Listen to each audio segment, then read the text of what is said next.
بسم اللہ الرحمن الرحیم۔ تنبیہ کے مختلف انداز کہ حضور صلی اللہ علیہ وسلم مسجد میں تشریف لائے تو دیوار پر ناک کی ریزش یا تھوک نظر آیا، سخت خفا ہوا، ناراض ہوئے۔ کس پر ناراض ہوئے؟ جو صحابہ کرام موجود تھے ان پر ناراض ہوئے، اللہ کے گھر کا احترام۔ اور ایک دفعہ ایسا ہوا کہ ایک معمر دیہاتی آدمی آئے مسجد میں، وہ ضرورت سے فارغ ہونے لگے۔ صحابہ نے دیکھا کہ مسجد میں آ کر کے پیشاب کر رہے ہیں، روکنے گئے تو حضور علیہ السلام نے روکا، ٹھہرو ذرا، روک دیا، منع کر دیا۔ وہ ضرورت سے فارغ ہو گئے۔ صحابہ سے کہا کہ پانی لا کر کے اس جگہ پر ڈال دو، وہ زمین خشک ہو جائے گی اور وہ ناپاکی ختم ہو جائے گی۔ اور یہ بڑے حضرت کو بلا کر کے حضور علیہ السلام نے سمجھایا کہ یہ اللہ کا گھر ہے، یہاں اس طرح ضرورت سے فارغ نہیں ہونا چاہیے۔ اب آپ بتائیے، تھوک کا گرنا یہ زیادہ برا ہے یا پیشاب کا کر دینا زیادہ برا ہے؟ ظاہر بات ہے نجاست کا کر دینا وہ زیادہ بری بات ہے۔ تھوک تو بھائی وہ تو پاکیز ہوتا، لیکن ادھر خفا زیادہ ہوئے اور ادھر نرمی سے کام لیا آپ۔ وجہ اس کی یہ بتاتے ہیں کہ یہ تھوک پر جو آپ نے ناراضگی کا اظہار کیا وہ ان صحابہ کے بارے میں جو آداب مسجد سے واقف تھے، ان سے چوک ہوئی، اس پر آپ نے ان کو ڈانٹا، غصہ کیا، تنبیہ کی۔ اور وہ جو بیچارے آئے تھے بڑے میاں، وہ دیہاتی آدمی تھے، ان کو تو کچھ معلوم ہی نہیں تھا، تو ان کے بارے میں آپ نے دوسرا رویہ اختیار کیا۔ صحابہ کو روکا اس لیے کہ کہیں اس کا پیشاب خطا نہ ہو جائے، اچانک روکنے سے پیشاب خطا ہو جا سکتا ہے، وہ کسی بیماری کا شکار ہو جا سکتا ہے، تو اس کو معلوم ہی نہیں۔ جب معلوم ہی نہیں ہے تو اسے غصہ کر کے فائدہ کیا ہے، اسے ڈانٹ کر کے فائدہ کیا ہے؟ اس کو تو یہ علم میں لانا ہے۔ تو ایسا بہت سی مرتبہ غور کرنے سے ہم کو یہ سمجھ میں آتا ہے کہ ہم طلباء کو بے موقع ڈانٹ دیتے ہیں یا اپنے ہی بچوں کو بے موقع ڈانٹ دیتے ہیں۔ ان کو یہ معلوم ہی نہیں رہتا کہ یہ ادب ہے یا بے ادبی ہے، یہ کام صحیح ہے اور یہ کام غلط ہے، اس کا علم ان کو نہیں رہتا۔ لیکن ہم کو معلوم ہے تو ہم یہ سمجھ رہے ہیں کہ ہمارے چھوٹوں کو بھی معلوم ہے۔ جب تک ہم نے بتایا ہی نہیں ہے تو ان کے علم میں کیسے آئے گا؟ تو یہ ایک مثال دے رہا ہوں میں بات کو سمجھنے کے لیے۔ تو ایسے ہی موقعوں پر ہم کو اپنے آپ کو جانچنا پڑتا ہے کہ میں غضب کے مرض میں مبتلا ہوں یا مبتلا نہیں ہوں۔ 3-4 دفعہ غور کریں گے تو پھر آپ کو خود یاد آنے لگے گا۔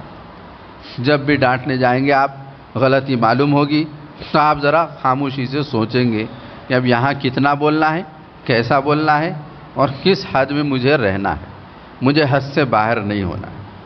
جب یاد آنے لگے گا تو پھر مشق کرنے کی بھی توفیق ہوگی، عمل کرنے کی بھی توفیق ہوگی۔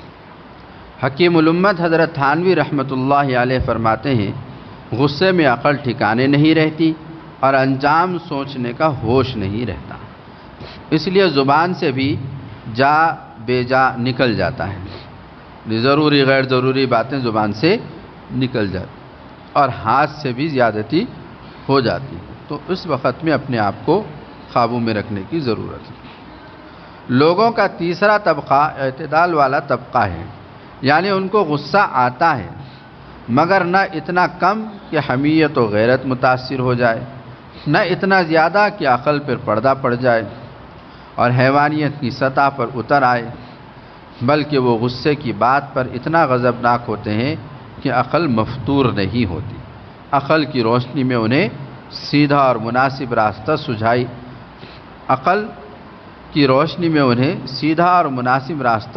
سجھائی دیتا ہے، جس کی برکت سے وہ ہر قسم کے نقصان اور پشیمانی کے کام سے محفوظ رہتے ہیں۔ نبی کریم صلی اللہ علیہ وسلم اپنے ایک طویل خطاب کے آخر میں فرماتے ہیں، سنو بنی آدم مزاج کے اعتبار سے 3 طبقوں میں پیدا کیے گئے۔ ایک ان میں وہ طبقہ ہے جنہیں غصہ دیر سے آتا ہے اور جلدی ٹھنڈا ہو جاتا ہے۔ دوسرا ان میں سے وہ ہے جس کو جلدی غصہ آتا ہے اور جلدی ہی ٹھنڈا ہو جاتا ہے۔ اور تیسرا طبقہ ان میں سے وہ ہے جس کو غصہ بہت جلدی آتا ہے اور بہت دیر سے ٹھنڈا ہوتا ہے۔ 3 مزاج حضور علیہ السلام ہے۔ اب ہم غور کر لیں، نبی کے اس فرمان میں ہی ہم غور کر لیں کہ میرا کس طبقے میں شمار ہے۔ جب بھی مجھے غصہ آتا ہے تو جلدی آ کے جلدی ختم ہو جاتا ہے، یا جلدی آ کے دیر سے ختم ہوتا ہے، یا دیر سے آ کر کے جلدی ختم ہو جاتا ہے۔ یہ 3 حالتوں میں اب اپنے آپ کو دیکھ لینا چاہیے۔ ایک پیمانہ حضور علیہ السلام نے ہم کو دیا ہے۔ اب ان میں سے کس کا کیا حکم ہے اس کو بیان کرنا۔ ان تینوں طبقوں میں سے سب سے بہتر وہ طبقہ ہے جنہیں دیر سے غصہ آتا ہے اور جلدی اتر جاتا ہے۔ یہ سب سے بہتر طبقہ ہے۔ اور ان میں سب سے بدتر طبقہ وہ ہے جس کو جلدی غصہ آتا ہے اور دیر تک ختم نہیں ہوتا۔ بہتر اور بدتر کو بتا دیا، اب درمیان والا طبقہ ایک ہے جس کو جلدی آتا ہے اور جلدی ختم ہو جاتا ہے، وہ درمیان والا طبقہ ہے۔ معلوم ہوا کہ بات بات پر غصہ آنا اچھی چیز نہیں ہے۔ واقعی کوئی غصے کی بات ہو تو غصہ آنا چاہیے، مگر قابو میں رہنا اور جلدی ٹھنڈا ہو جانا چاہیے۔ حدیث پاک میں ہے کہ ایک شخص نے آپ صلی اللہ علیہ وسلم سے نصیحت کی درخواست کی تو آپ نے فرمایا غصے سے بچا کرو۔ اس نے پھر یہی سوال کیا، آپ نے بھی یہی جواب دیا۔ ایسا کئی مرتبہ ہوا۔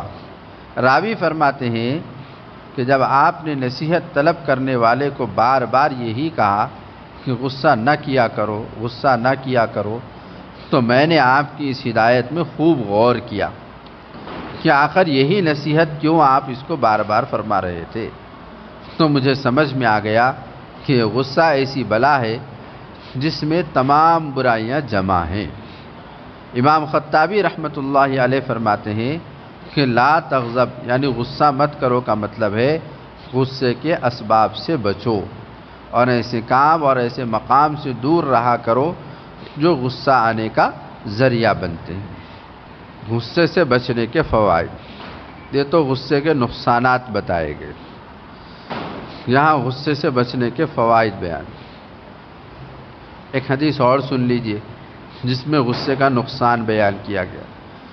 ایک حدیث میں ہے کہ غصہ آدمی کے ایمان کو اسی طرح فاسد کر دیتا ہے، خراب کر دیتا ہے، جیسے ایلوا شہد کو فاسد اور کڑوا کر دیتا ہے۔ ایلوا ایک نہایت کڑوی چیز ہے، اس قدر کڑوی چیز کہ شہد جیسی نہایت میٹھی چیز میں اگر مل جائے تو اسے بھی کڑوا کر دیتی ہے۔ اس سے تشبیہ دیتے ہوئے بتلایا کہ غصہ بھی اس قدر خراب صفت ہے کہ مومن جب اس میں مبتلا ہوتا ہے تو اس کا ایمان ضرور متاثر اور خراب ہوتا ہے، اس لیے بہت دور رہنے اور احتیاط کرنے کی ضرورت ہے۔ اب غور کریں ہم کہ دل میں کتنی دفعہ مجھے غصہ آ رہا ہے۔ جتنی دفعہ غصہ آیا ہے اور اس کے تقاضے پر میں نے عمل کیا ہے تو میں سمجھ لیجئے کہ اتنی دفعہ میں نے اپنا ایمان برباد کیا ہے، اپنے ایمان کا نقصان کیا ہے، اچھا خاصا نقصان کیا۔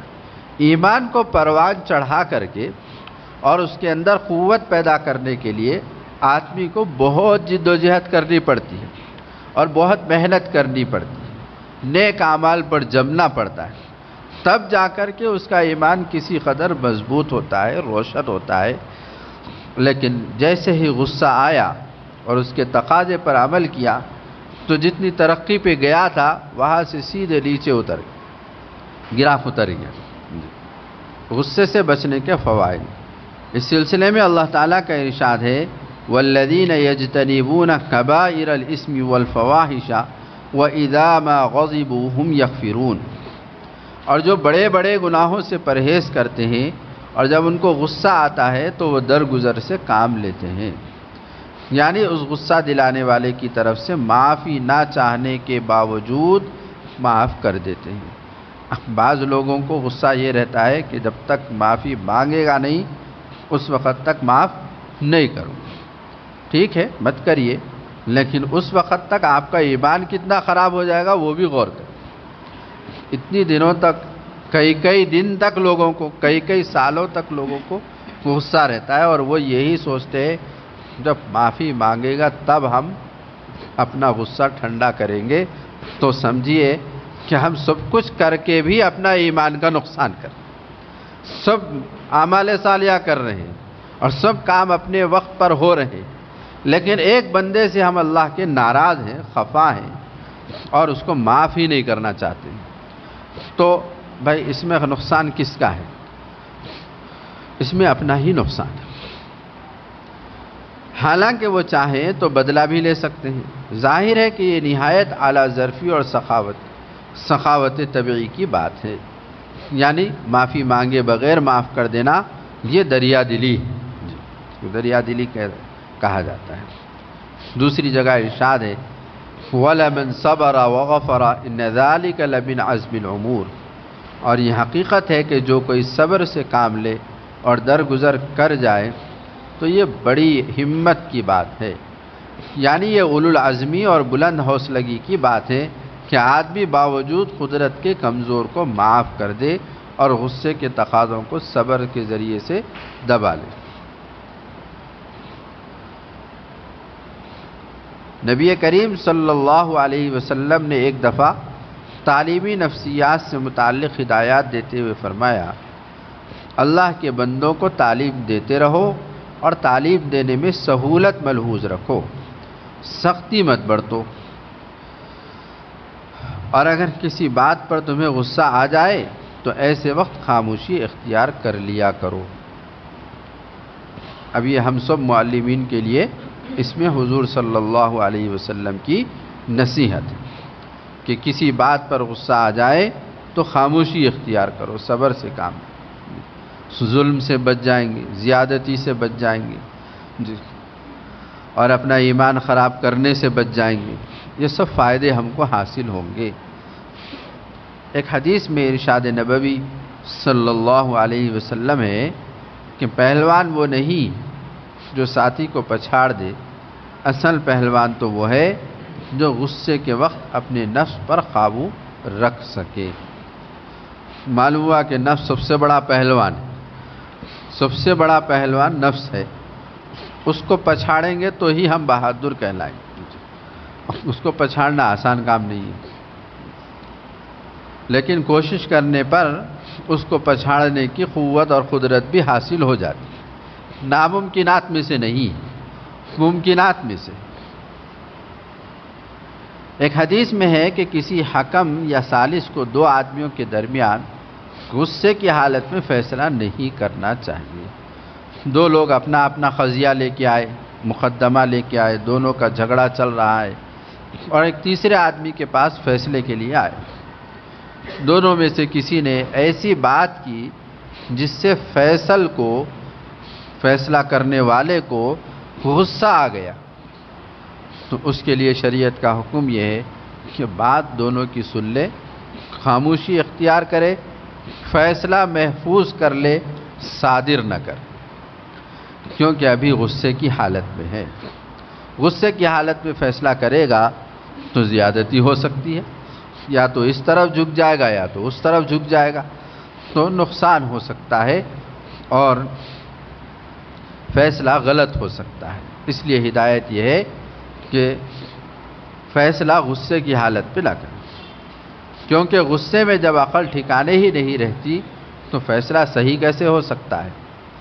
احادیث شریفہ سے معلوم ہوتا ہے کہ حضرت عبداللہ ابن عمر رضی اللہ عنہما نے آپ صلی اللہ علیہ وسلم سے ایسے عمل کے بارے میں پوچھا جو اللہ تعالیٰ کے غضب سے بچا لے، تو آپ نے اس کے جواب میں فرمایا لا تغضب، یعنی تم خود غصے سے بچا کرو.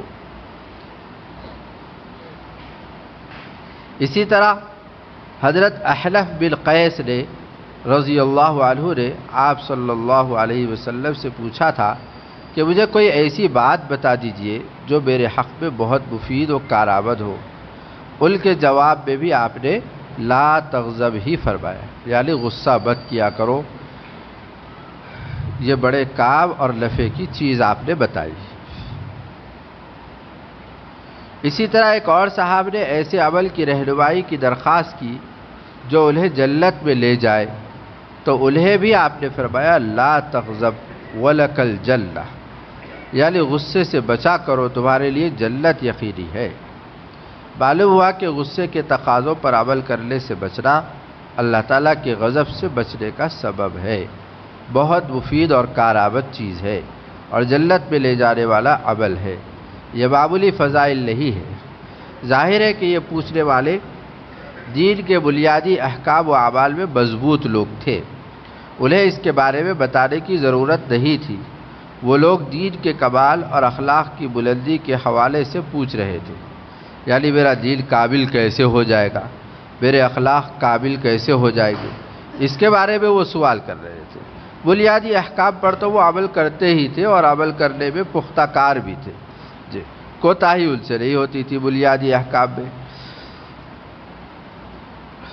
مطلب یہ ہے کہ ایک سچا پکا مسلمان جو فرائض اور حقوق کا پابند ہو، اگر وہ اپنے غصے پر بھی قابو پا لے تو اس کی برکت سے جنت میں جانے سے روکنے والے بہت سے اعمال و اخلاق سے محفوظ رہے گا۔ اخلاق بلند رہیں گے تو جنت ہی میں جائے گا۔ اب ہم غور کر لیں کہ اللہ کی توفیق سے جن کو دین کی نسبتیں حاصل ہے اور جو دین کے کام میں لگے ہوئے ہیں، وہ شریعت کے بنیادی احکامات پر عمل کر ہی رہے۔ ان کا مسئلہ کیا ہے؟ ان کا مسئلہ یہ ہے کہ ان کو اپنے ایمان میں کمال پیدا کرنا ہے، وہ اس میں پیچھے ہو جا رہے۔ اخلاق میں کمال پیدا کرنا چاہتے، اس میں پیچھے ہو جا رہے۔ یہی ہمارے مسئلے کا حل اس میں بتایا گیا ہے کہ ہم لوگ ان غصے کے تقاضوں پر عمل نہیں کریں گے تو ہمارے اخلاق بھی بڑھ جائیں گے اور ایمان بھی کامل رہے گا، تو جنت میں جانا ہمارے لیے بالکل آسان ہو جائے گا۔ سیدنا ابو بکر صدیق رضی اللہ تعالیٰ عنہ کا واقعہ جو غصے کے نقصانات میں پیچھے بیان ہوا ہے، میں ابھی اس کو پڑھ کے نہیں سنایا اس وقت میں، اس میں بھی یہ سبق موجود ہے کہ ایسے وقت آدمی اپنے غصے پر قابو بنائے رکھے اور شیطانی بہکاوے میں نہ آئے، تو اللہ تعالیٰ فرشتوں کے ذریعے مدد فرما کر اس کے شیطان کو نامراد کر دیتے ہیں۔ واقعہ یہ تھا کہ حضرت صدیق اکبر رضی اللہ تعالیٰ عنہ سے کسی کی بحث ہو گئی، تو وہ سامنے والا مسلسل برا بھلا کہہ رہا تھا اور صدیق اکبر رضی اللہ تعالیٰ عنہ خاموشی سے سن رہے تھے، کوئی جواب نہیں دے رہے تھے۔ حضور علیہ السلام یہ سارا منظر دیکھ رہے تھے اور مسکرا بھی رہے تھے آپ۔ جیسے ہی صدیق اکبر نے جوابی کارروائی کی اور جواب میں اس کو بھی کچھ کہا تو آپ صلی اللہ علیہ وسلم وہاں سے اٹھ کر کے چلے گئے۔ صدیق اکبر رضی اللہ تعالیٰ عنہ بھی وہاں سے چلے آئے واپس، اور آ کے آپ صلی اللہ علیہ وسلم سے پوچھا، آپ جب تک میں نے کچھ کہا نہیں اس وقت تک تو بیٹھے رہے، اور جیسے ہی میں نے کچھ کہا اٹھ کے چلے آئے آپ، بات کیا تھی؟ تو حضور علیہ السلام نے فرمایا، جب تک تم خاموش تھے تو اللہ کی طرف سے ایک فرشتہ تمہارے ساتھ لگا ہوا تھا، وہ اس شخص کا جواب دے رہا تھا، اور جیسے ہی تم نے کچھ کہا تو وہ فرشتہ چلا گیا، تو فرشتے کی حمایت ہٹا لی گئی۔ اسی واقعے کی طرف یہاں اشارہ کیا گیا ہے۔ ایک حدیث میں ہے کہ جس بندے میں 3 صفات پائی جاتی ہو، اللہ تعالیٰ اس کو اپنی پناہ میں لے لیتے ہیں، اپنی رحمت میں چھپا لیتے ہیں اور اپنی محبت میں داخل فرما لیتے ہیں۔ تینوں چیزیں ہم اللہ سے مانگتے رہتے ہیں۔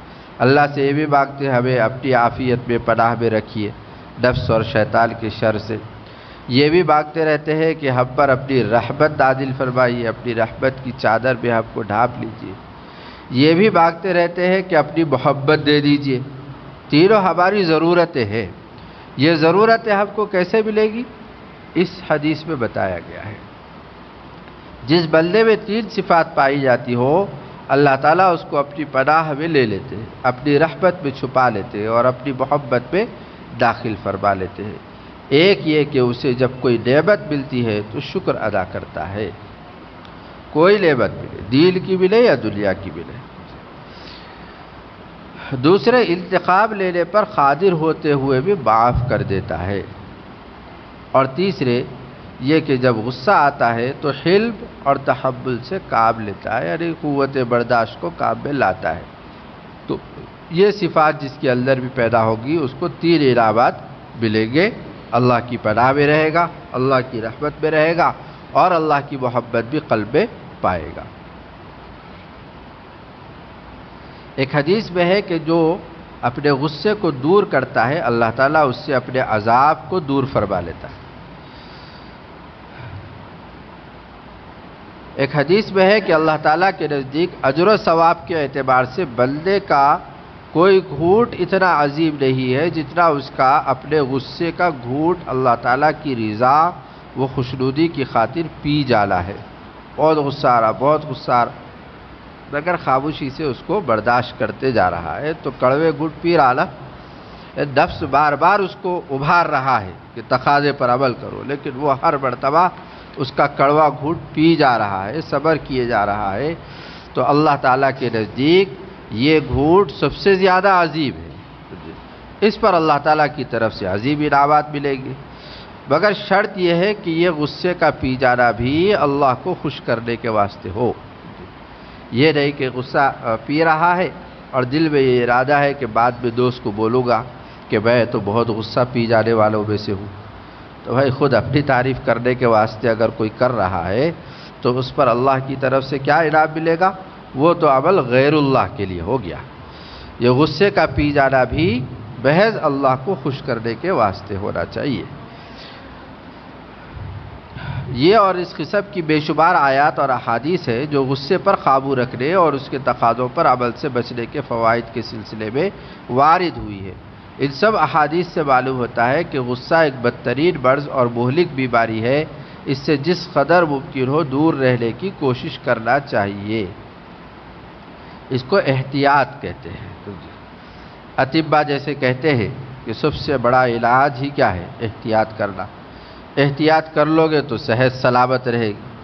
تو ہمارے ایمان کو خراب کرنے والا جو مرض ہے اس مرض سے بچنا یہ ہے کہ غصہ کرنے سے اپنے آپ کو بچائے رکھو۔ بشری تقاضوں سے کبھی غصہ آ بھی جائے تو اس سے مغلوب ہونے کے بجائے اس کو مغلوب رکھنے کی کوشش کرنا چاہیے۔ اللہ تعالیٰ توفیق عمل عطا فرمائے۔ آخر میں غصے کا علاج بیان کیا گیا ہے کہ غصے سے اپنے آپ کو کیسے بچانا چاہیے۔ نمبر 1، اللہ تعالیٰ سے غصے کے شر سے پناہ مانگتے ہوئے اعوذ باللہ من الشیطان الرجیم پڑھتے رہنا اور پانی پی لینا، وضو بنا لینا، یہ غصے کے وقت آدمی کرے۔ بعض گھروں میں سمجھدار لوگ ہوتے ہیں تو وہ کیا کرتے ہیں، جس آدمی کو غصہ آ رہا ہے اس کو آدھی گلاس پانی لا کے دے دیں تاکہ اس کا غصہ ٹھنڈا کرے۔ تو یہ حکمت عملی دوسرے بھی اختیار کر سکتے ہیں تاکہ اس آدمی کو غصے کے اثرات سے بچا سکے۔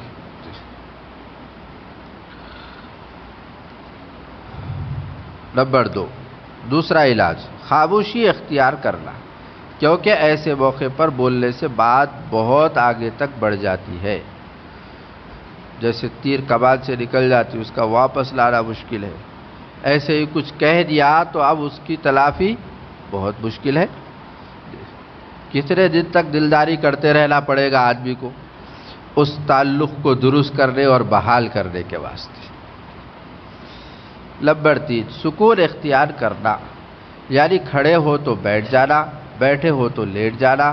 اس کا فائدہ یہ ہے کہ بیٹھنے اور لیٹنے کی حالت میں جارحانہ اقدامات کر نہیں پائے گا۔ اس کو آپ تجرباتی طور پر، مشاہدے کے طور پر بھی دیکھ سکتے ہیں۔ ایک آدمی لیٹا ہوا ہے اور کوئی غصے کی بات پیش آئے تو وہ کیا کرتا ہے؟ اٹھ کے بیٹھ جاتا، اور غصہ آئے تو اور کھڑے ہو جاتا، اور غصہ آئے تو 4 قدم بڑھا کے اس کو مارنے جاتا۔ یہی سب کچھ ہوتے رہتا ہے۔ تو آدمی کو غصے کی حالت میں نیچے کی طرف آنا ہے، کھڑا ہوا ہو تو بیٹھ جائے، بیٹھا ہوا تو لیٹ جائے، یا پھر یہ کہ گھر سے باہر چلا جائے تاکہ جس کے اوپر غصہ آ رہا ہے وہ سامنے نہ رہے۔ نمبر 4، اس سلسلے میں منقول احادیث کو اس کا استحضار رکھنا۔ استحضار یعنی دھیان میں رکھنا، جتنی حدیثیں پیچھے بیان کی گئی، میں تو ایک ایک جگہ سے کچھ کچھ حدیثیں آپ کو پڑھ کے سنایا ہوں۔ یہ کتاب جن حضرات کے پاس بھی ہے وہ اس چیپٹر کو اور اس مضمون کو، اس عنوان کو پڑھے خود سے، اور جتنی حدیثیں آ رہی ہے اس کو ذہن میں رکھے تاکہ عمل کرنا آدمی کو غصے کے موقع پر آسان ہو جائے۔ اس سلسلے میں منقول احادیث کا استحضار رکھنا اور اس پہ غور کرتے رہنا۔ نمبر 5، غصے کے برے انجام یعنی قتل، طلاق، ظلم وغیرہ کے واقعات ذہن میں تازہ کر لینا۔ یعنی غصے سے جو واقعات سماج میں پیش آ رہے ہیں اور اس کے برے نتائج سامنے آ رہے ہیں، اچھے خاصے لوگوں کے تعلقات خراب ہو گئے، یا کسی کی جان چلی گئی، یا کسی کے رشتے ٹوٹ گئے، ایسا سب کچھ ہوا ہے غصے کی وجہ سے، تو آدمی ان کے بارے میں غور کرے، کہیں میرے ساتھ بھی یہ باتیں پیش نہ آ جائے۔ اس الزام کو سوچ کر کے آدمی اپنے غصے کو قابو میں کر سکتا ہے۔ نمبر 6، اس کے مقابلے میں صبر کرنے والوں کے اچھے نتائج سامنے رکھنا۔ صبر کرنے سے کیا فائدہ ہوا؟ جن لوگوں کو فائدہ ہوا ان کی باتیں آپ کے علم میں آئی ہیں تو اس کو ذہن میں رکھ کر بھی خود بھی صبر سے کام لینے کی کوشش کرتے رہنا۔ نمبر 7، جس پر غصہ آیا ہے اگر اس کو ہٹا سکتے ہو تو اس کو، ورنہ خود کو اس جگہ سے ہٹا لینا تاکہ غصہ بھڑک نہ سکے۔ انشاءاللہ ان تدابیر کے استعمال سے بہت فائدہ ہوگا۔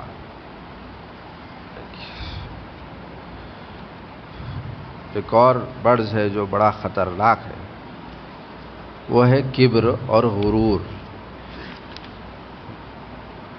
تو اس کے بارے میں ہم کچھ مذاکرہ کریں گے۔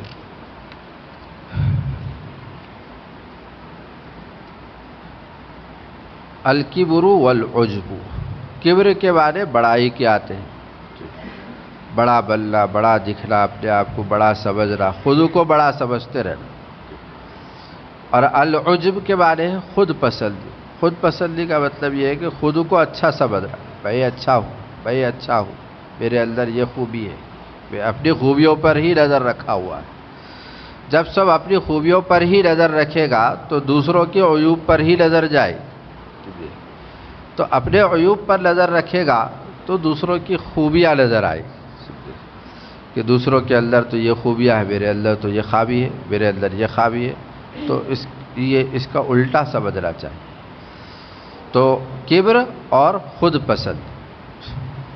امام غزالی رحمۃ اللہ علیہ فرماتے ہیں کبر اور تکبر بھی ایک ہی صفت کے دو پہلو ہے۔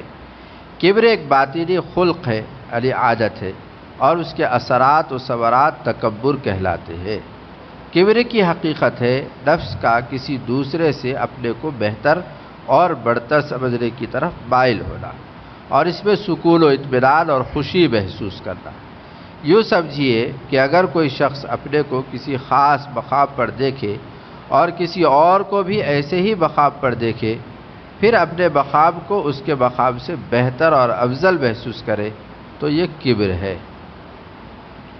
مثلا میں عالم بن گیا، دوسرا شخص بھی عالم بن گیا، میں اپنی بستی میں محلے میں دین کا کام کر رہا ہوں، اسی بستی میں میرا دوسرا ساتھی جو ہے وہ بھی دین کا کام کر رہا ہے، تو اب یہ میں جو ہے اس دوسرے شخص کے بارے میں یہ تصور کر رہا ہوں کہ اس سے علم میں میں بڑا ہوا ہوں اور دین کی خدمات میری اس سے اچھی ہے اور اس سے بہتر ہے، تو یہ جو دل میں پایا جا رہا ہے اس کو کہتے ہیں کبر۔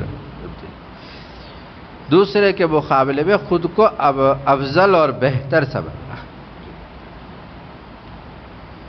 حکیم الامت حضرت تھانوی رحمۃ اللہ علیہ کے حوالے سے چند دن پہلے ہی ایک مجلس میں بتایا گیا تھا کہ کبر کے موضوع پر علماء کی گفتگو ہوئی کہ بھائی ایک آدمی عالم ہے تو وہ خود کو عالم تو سمجھے گا ہی دوسرے جاہل کے مقابلے، دوسرا جاہل ہے اور یہ عالم ہے، تو وہ اپنی حقیقت، اپنے اندر جو صفت پا رہا ہے وہی تو اپنے بارے میں سوچ رہا ہے، تو یہ کبر کیسے ہو گیا؟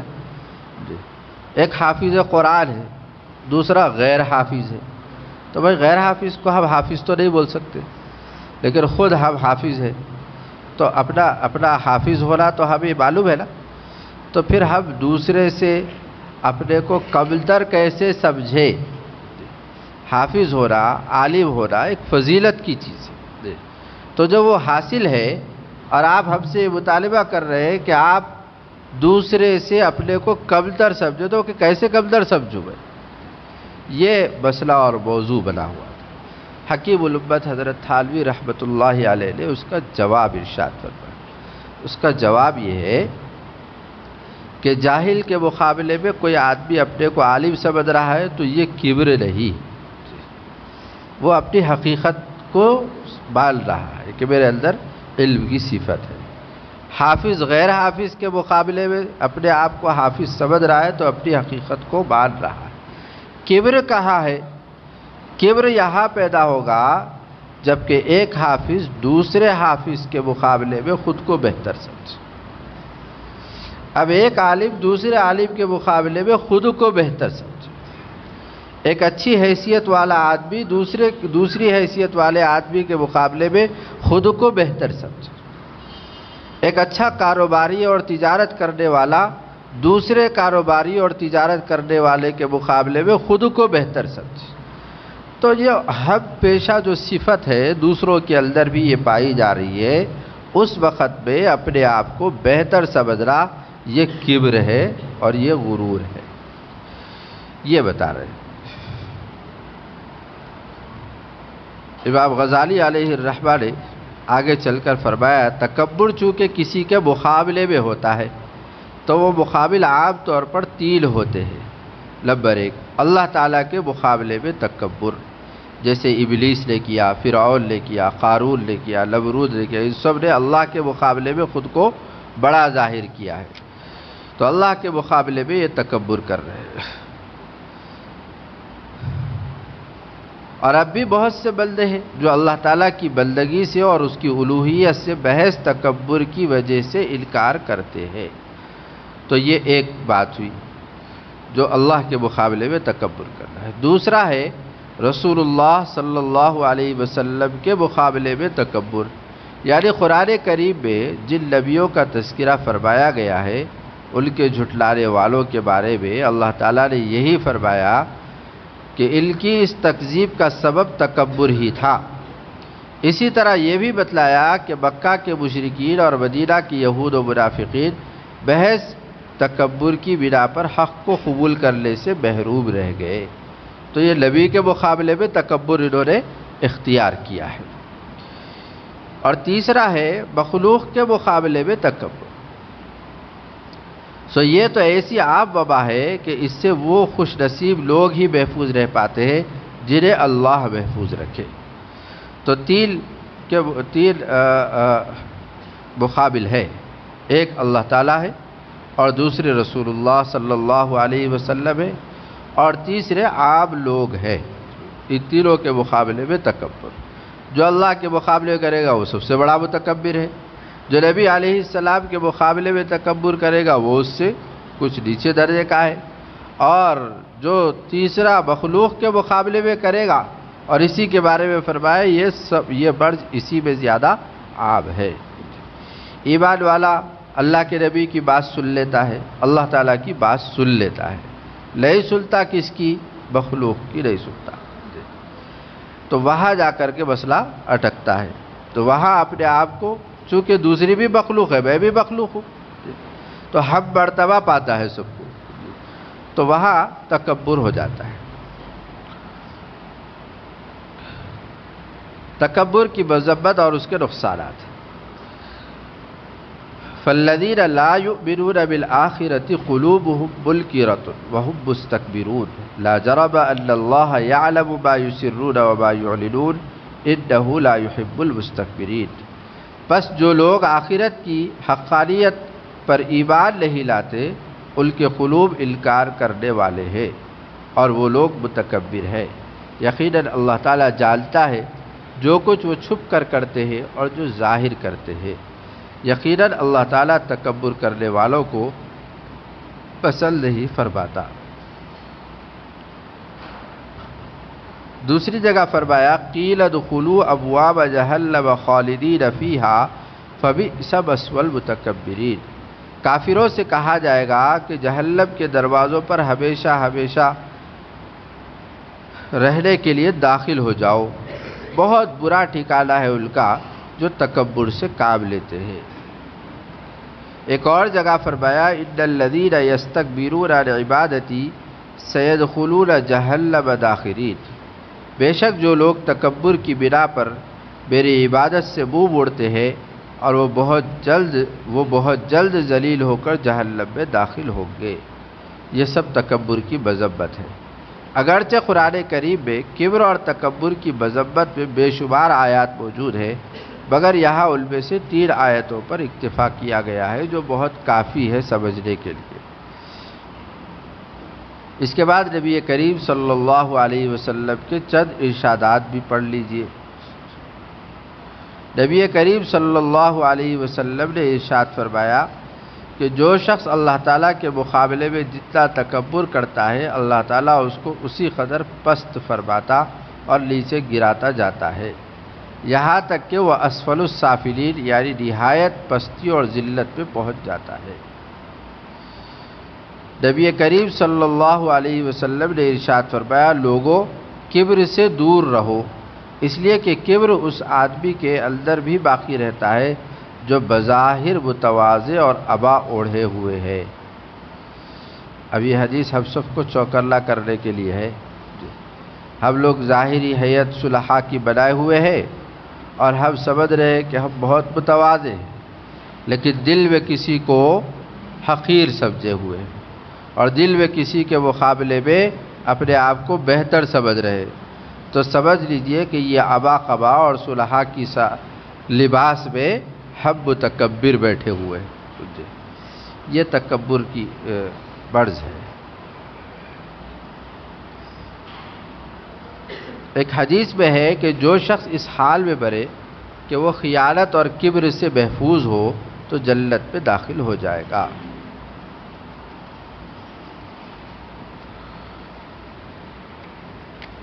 اور دوسری بات بتائی تھی کہ عجب اور خود پسندی، اس کی بھی مذمت کتاب و سنت کی روشنی میں یہاں بتائی۔ عجب کی تعریف کرتے ہوئے امام غزالی رحمۃ اللہ علیہ فرماتے ہیں عجب کے معنی ہے اپنی نعمت کو عظیم سمجھنا، اس پر مطمئن ہونا، اس طور پر کہ منعم یعنی نعمت دینے والے کا نہ استحضار ہو نہ ہی اس نعمت کو اس کی طرف منسوب کرتا ہو۔ عجب کے پائے جانے کے لیے آدمی کے اندر کسی کمال کا ہونا ضروری ہے۔ بس اگر کوئی شخص اپنے اندر اللہ تعالیٰ کی طرف سے کوئی کمال یا کوئی نعمت پائے تو اس کی اس وقت 3 کیفیتیں ہو سکتی ہے۔ کسی بھی بندے کے اندر اللہ تعالیٰ نے کوئی خوبی رکھی اور وہ کمال درجے کی، تو اس کے اندر 3 کیفیتیں پائی جاتی ہیں۔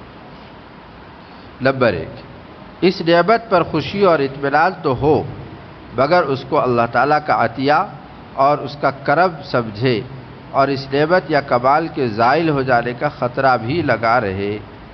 یہ کیفیت عجب مذموم میں داخل نہیں ہے، یعنی خود کو